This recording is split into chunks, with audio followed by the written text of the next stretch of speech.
Hi guys, and welcome to another episode of Pisaytube. For today, we will be teaching you on how to answer your exams and quizzes. Of course, the first thing for you to do is to know which subject do you have an exam or quiz in and what day and time is it scheduled to be taken. As long as you know the subject where you will be taking a quiz, you can check its corresponding course so that you can also double check the schedule. As is stated here, this quiz opened at March 31, 8 a.m. and it will close until April 2, 5 p.m. So you should take the quiz within that time frame. Take note also of the time limit of 15 minutes, which means that you should take your quiz within 15 minutes only. The quiz will close once the 15 minutes limit is over, so you should pass the quiz before time runs out. Now, you can click the Attempt Quiz Now button to start the quiz. A window will then appear reminding you that the timer will start once you start attempt on the quiz.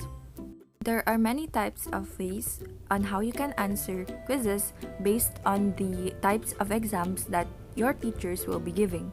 The corresponding points that you will get out of each question is also indicated at the left side of the website.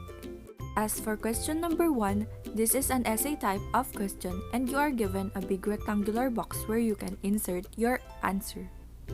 Make sure to consider the rubrics which were shown earlier so that you will still get the maximum points needed for this question.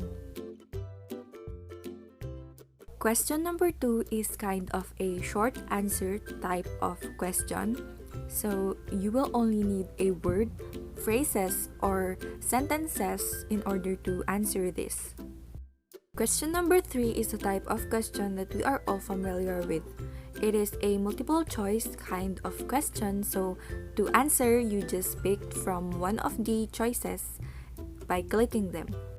Question number 4 is kinda similar to multiple choice questions, but it uses a drop-down arrow as it uses the same set of choices for the 5 items that are indicated here.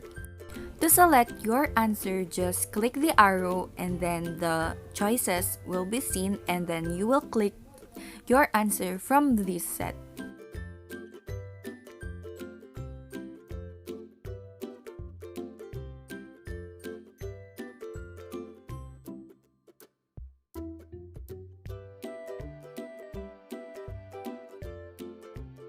You can see the amount of time left for your quiz at the right side of the website. Moreover, you can use this quiz navigation feature to jump right at the item number that you want without the effort of scrolling through the website.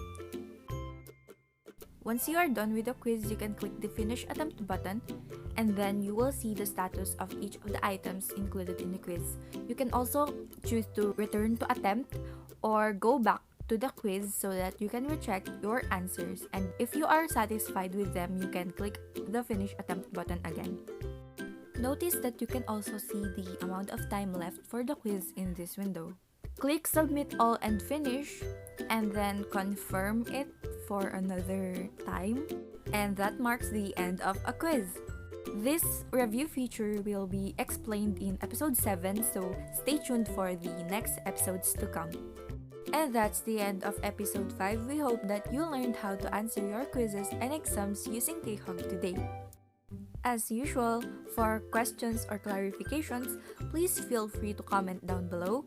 We will make sure to answer them as soon as possible.